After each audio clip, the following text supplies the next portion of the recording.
Bozeman Law Firm. And we're here today to announce the filing of a lawsuit on behalf of the family of Seccoriea Turner, the 8-year-old who was killed on July 4th out at University Avenue, where Rayshard Brooks had previously been killed by Atlanta police officers. So we come today for you to hear from the legal team from the Cochran firm and the Davis Bozeman Law Firm, gathered to do this work of justice. And I just would like to start with reminding everyone of how we even came to this space. That Charmaine Turner and a friend were literally on their way home.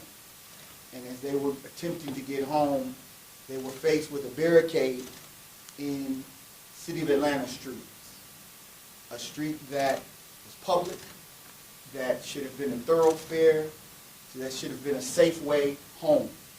And they were not able to get home that night safely. And so people have focused a great deal of attention on the barricade, the vigilantes who manned that barricade, the peaceful protesters that we acknowledge were out there for a good cause. But we would like to at least start with you focusing on Seccoriea, just for a moment. And what we were able to do, as I was thinking about this one yesterday when I was with my own children, what I was reminded of was the great writer Ta-Nehisi Coates in his book Between the World and Me. And in his book Between the World and Me, he talked about how much we pour into our children, all the love that we pour into them.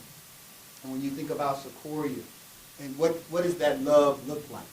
It looks like every cheerleading practice that mom and dad took her to, every birthday party, every TikTok celebration, every gathering with family and friends, all of that love that was poured into this beautiful child who, by all accounts, when she came into her school setting, the KIPP ways, she would come in and bring that love with her. She would bring that radiance with her. So I just want for a moment for us to focus on her, on the bright, beautiful light that she was to not just this family, but to everybody she came into contact with. And so to have all of what we pour into our children, as Ta-Nehisi Coates described, to just be spilled out, and she's shot in the back. And her mother tries to hold her up to try to keep her awake on this ride to the emergency room where she eventually passes away.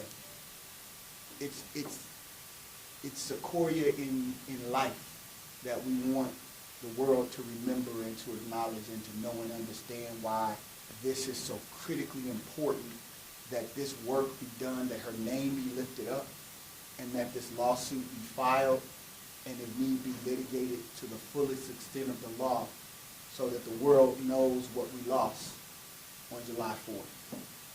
And so with that, I'd like to bring forward one of the attorneys, a great friend and attorney from the Cochran firm, who has a great deal of expertise in the area of law that we're focused on, which is part of it is nuisance law. I'd like to bring up Attorney Sam Starks. Good morning. This podium is for short people, I guess. I appreciate you. Okay, all right. Can you stand maybe about a step behind the mic though? That Sure. Okay, all right. Y'all can hear me? So there, a few days after Seccoria's death, there was an article in the AJC that asked the question, why were armed civilians allowed to commandeer a public street without any pushback from law enforcement? And so this lawsuit that we filed today, it answers that question and also seeks to hold accountable the city officials who are responsible for Seccoria's death. So this lawsuit alleges a number of different claims against the mayor, against the interim chief at the time, and also against Councilwoman Joyce Shepherd. It is our position, as we allege in this lawsuit, that each of these officials took a sworn oath and had a duty and a responsibility to promote and protect the public health, safety, and peace, and they failed to do that. So this is a lawsuit that is based on a failure of city government at the highest levels. The mayor, the interim police chief, and the city council member. This lawsuit is based on a failure of city officials to provide even the most basic public safety and public protection to citizens within that University Avenue area where the Rayshard Brooks shooting occurred. And so there are specific allegations that are enumerated and set forth in our lawsuit, but that maybe a year ago we set forth in a notice to the city, giving the specific facts, the specific claims, some of which the mayor has acknowledged. If you go back to the Atlanta Journal article from July 8th, the mayor did an interview with the editorial board, and she essentially conceded that while they had planned and decided to go to the area and to clear away the barriers and to clear away at least those who were not peacefully protesting, they held off on doing that because of a request from Council Member Joyce Shepherd. The problem is that they failed to take any action to address the reports of crime, the reports of violence, and the reports of danger within that area until after it was too late. So it wasn't until after Seccoria's tragic death that the city finally did what they should have done weeks before. They demolished the Wendy's restaurant.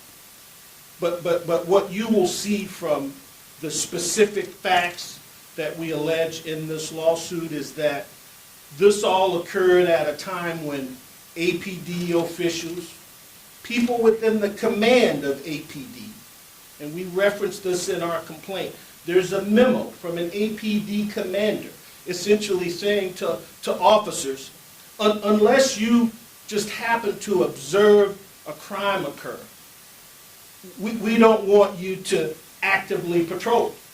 And we believe that that is part of the problem and part of what led to this incident. And in this case, more specifically, we believe the evidence shows that the mayor gave specific direction to the police chief and to the police department to stand down. So that is a dereliction of duty. That is a failure to abide by the specific mandates and the terms of her oath. Protect the public health, safety, and peace of citizens. Thank you.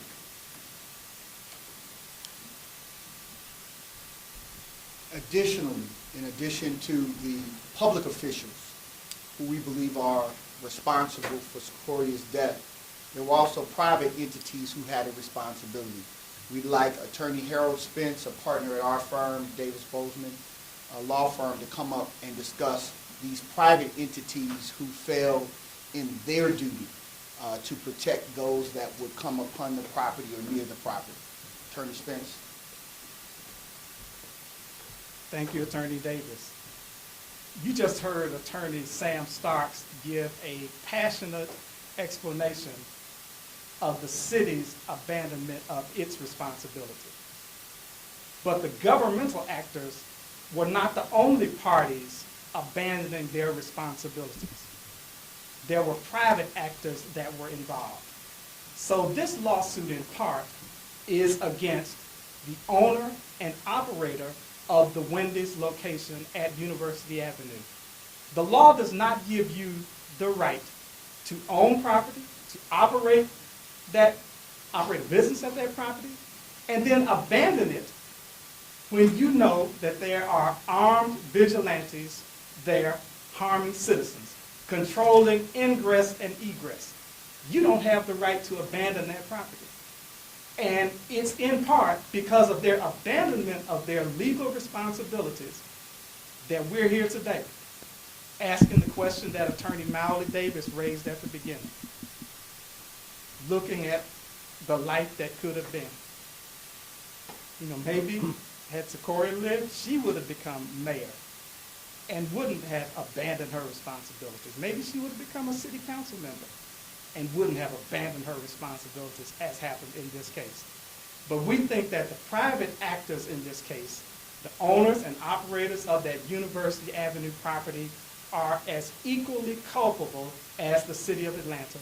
And we tend to do everything within our power as a unified legal team to hold them accountable for that which they cannot return to this mother and to this father, the precious life of 8-year-old Seccoriea Turner.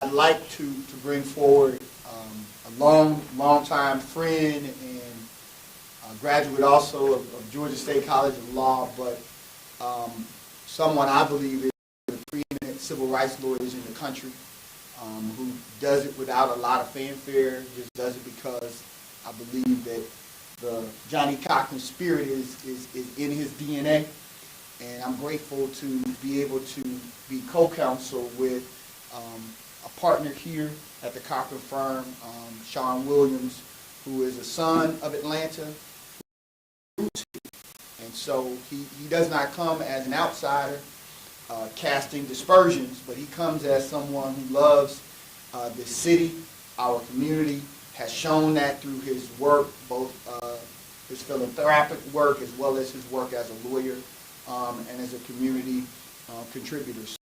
Sean? Thanks, Mal. Good morning. Our first responsibility, I think, we've talked about legal responsibilities, the owners and operators of Wendy. We've talked about the responsibilities of the mayor, city council, chief of police. But the ultimate responsibility that we, as a community, as adults, have a duty to our children. And that is the ultimate failure in this case. So many adults who had power, responsibilities, obligations, opportunities to stop this did not. And so the ultimate tragedy is that we have an 8-year-old beautiful little girl whose life was taken before its time when it could have been avoided. So the first tragedy is that we lost an 8-year-old girl. The second tragedy is it was preventable. And what we've learned in our discovery from the beginning of this case is that there was opportunity after opportunity and notice after notice, not only from the Wendy's owners and operators, but from the city, the mayor, city council, and the police department to do about this, and they failed to do that. But the other tragedy is the fact that we're here almost a year later, and this family has not gotten justice. Think about that. There is no dispute that the little girl was innocent, that this family was innocent, did nothing wrong. On their way home, and they lost their little one. And the day after, they came down to City Hall with the mayor, if you guys remember. And I quote, the mayor said, "Now we are demanding action for Seccoriea Turner." That was the day after the tragic death of this little girl. And yet, a year later, we are here to say, with this lawsuit, we're still demanding action. We're demanding action in this lawsuit against the city of Atlanta. We're demanding that they take responsibility.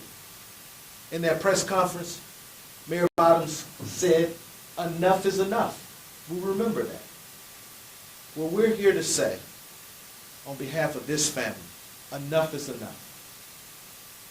Enough is enough of this city claiming to be the beacon of civil rights and civil justice, and yet failing and time again showing that the lives of black people don't seem to matter. The city's actions have caused the death of someone of color. We got too many instances. And yet what's so tragic is we are quick in this city to get on national TV to parade the fact that we're the city of civil rights and Martin Luther King and John Lewis. And other cities who don't have that rich heritage step up to the plate and take responsibilities when their employees and their agents do something wrong. Minneapolis has resolved a case of George Floyd. We got Louisville taking responsibility for their actions. We got Columbus, Ohio.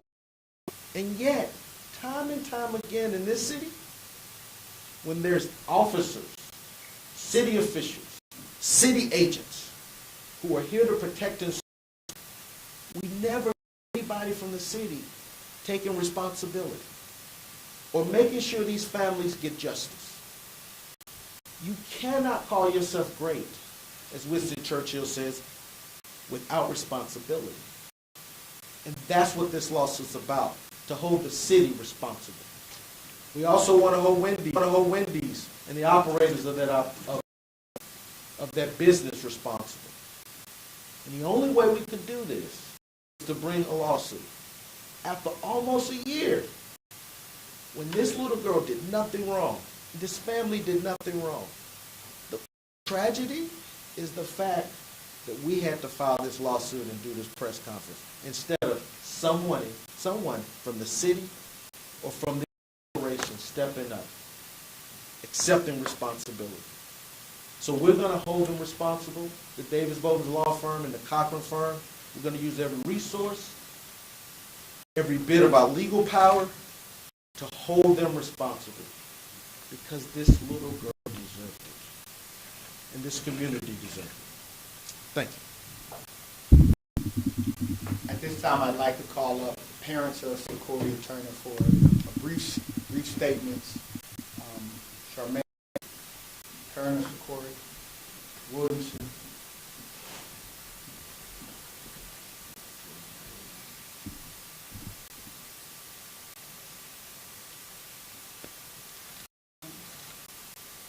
Seccoriea should be here. Doing whatever bring our baby back. Her life is priceless. We're forced to live through this day by day. We deserve justice. Someone needs to be held accountable. We're here for accountability. Everyone that was in cause of this happening. How could you let protests take over busy street in Atlanta and let no one go down that street to patrol? People saying that they standing for something, falling for anything. We're just here for accountability and to make sure everybody that is caused for losing her life. Our child was supposed to be here a couple of days for her brother's birthday. Her brother's birthday was June the 4th. I had to go sit with her. I had to go to her gravesite without her brother, because I wish she was here with us on June the 4th. My daughter should be here with us. We don't supposed to be here. In the million years, we don't expect to be here. We will answer questions. We'll also, as many of you all know, June is a special month. It's obviously Juneteenth coming. We talk about liberation and freedom. What you will see in June here in Atlanta is June will be a month of reckoning. We will, along with other civil rights attorneys, make sure that lawsuits are filed every single week of June. Civil rights lawsuits will be filed every single week in June until this city responds in a way that is commensurate with being leaders in civil rights. So there will be one next week. There'll be one the week after that. There'll be one the week after that. It will be the month of reckoning for this city. And those of us who do this work, who put our hearts into this for the families that have lost loved ones, that have been injured, that have had their lives traumatized by those that have been hired by this city or elected, they will know justice in June. So this is the first, but this will not be the last suit that will be filed with our colleagues, other civil rights attorneys who will be filing lawsuits as well. So we just want, again, this is just the beginning of what is going to be happening here in the city. But it was appropriate that we start with this innocent child as the first one to be filed. And there will be more to come. Prepared to answer any questions that you have for the lawyers. What response have you received from the city in reference to this? None. We haven't received any response from the city. The anti-litem notice that was filed. We filed an anti-litem notice months ago, and No response on that. we received no response. We have had to battle. Sam, Harold, they have been filing open records requests repeatedly to try to get all of the records released. That has been a very, very difficult task. I mean, it's been an ongoing battle. There hasn't been cooperation by the city or the city attorney's office at all. Mayor Bottoms previously responded to you all's complaints regarding allegations of cases dragging out, and she said that, well, my colleagues, these fellow attorneys, know full well that these things take time and that it's not an overnight process, and any indication that I don't care is not correct. What is your response to that? I just look at the facts. Why can other cities that have less resources, less skin in the game than this city, the head of the leader of civil rights, can get this done in short time? It doesn't take, you don't have to have Columbo in this case. We know what happened. We know the failures that happened within the city police department. So I don't know what time anybody else needs. I can tell you this, if we're going to deal with time, this family wants their time back with their child. If we're going to talk about time, it didn't take a lot of time for them to lose their daughter's life. Why should it take the city a lot of time to make this right? That's just not the appropriate response in my view. And I do think Mayor Bottoms cares. I just want to see that care come into some real action that's meaningful for this family. Mr. Davidson, Mr. Williams, this is a wrongful death lawsuit, but there are a number of counts for punitive damages, attorney's fees, etc. What does the ultimate monetary compensation look like? What is the number here in this lawsuit? Whatever a jury is prepared to award, and the family has been very clear, this has never been about money for them. Never. That their daughter is priceless. We can't even have those kinds of conversations about the value of the case because they've just always felt as though people have not been held accountable. No one has stepped up. Part of it is for people to just step up and acknowledge what happened should not have happened and it was wrong. And so we don't have a value that we're prepared to place on it, but we believe the jury in due time in the state court of Fulton County, they will tell us what this case is worth. You mentioned the memo, in essence, falling off the rules in that area. Do you guys have a copy of that memo that you'll be able to provide today? Yeah, we can't get you a copy of that memo. And the question, has it formally been filed in the state court yet, or when will it be filed? It was filed. It has been It filed. has been filed today. And then the last item I had, to help our viewers understand the naming of Wendy's and the franchise owner here. You all mentioned armed vigilantes in the area, patrols were called off. This happened on a public street. With that said, do you believe it would have been safe for the Wendy's owner to go in there and in essence, take control of that property or clear that property to, I guess, make it a safer place? Yeah, that's the essence of our allegations. Georgia law is clear.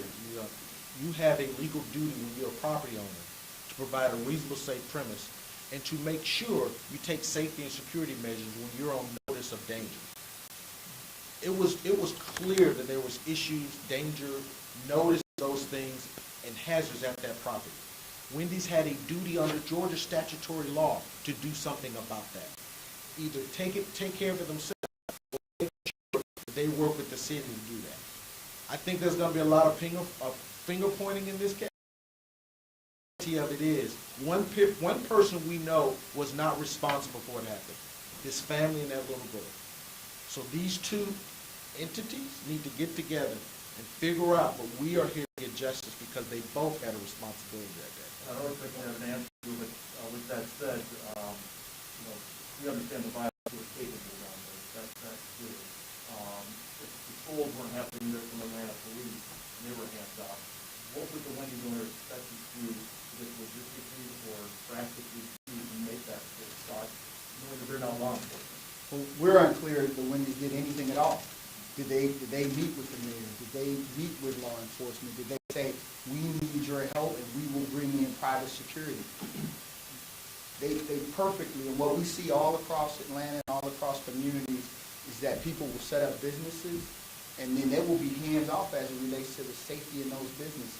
Because things went awry doesn't mean that when everything is profitable, you make money hand over fist, you stay in the community. When things go awry, you decide to abandon the community. That's not permissible, that's not acceptable, and that's not something that they should try to. What do you say to people who, unfortunately, people get shot and killed in the city of Atlanta almost every day. So what do you say to anyone who says, well, why would you not bring a lawsuit in that kind of situation? Why not bring a lawsuit when someone gets shot and killed at a gas station? Why this particular situation? What do you say to that? This is a very novel, different situation. When you see crimes that are being just committed randomly, there isn't notice that at a location there could be danger. If there is, we normally bring lawsuits against the gas station, against apartment complexes, and against restaurants that don't provide proper security. What's unique about this situation is that the whole world knew that the Wendy's was dangerous. That in fact, Councilmember Shepherd said she wouldn't even go over there after dark. I mean, in your jurisdiction, when you say, I didn't feel comfortable going there after dark, you know there's a problem. And so you have a responsibility. And that's the whole issue of a nuisance being created and being allowed to exist. And that's what's problematic, and that's what distinguishes what we saw on University Avenue from what you see across the city of Atlanta and across the country. People are shot and killed. In this space, the city knew that this was a dangerous space. They did nothing about it. And they knew about specific threats of a barricade that they allowed to be erected and maintained by vigilantes, not by peaceful protesters. And I want to make that distinction. And this family wants to make that distinction. They have supported from the beginning the peaceful protesters that wanted to create a Rayshard Brooks Peace Center, but not the people who are armed and threatening people and beating people. There were 2 people shot before this happened.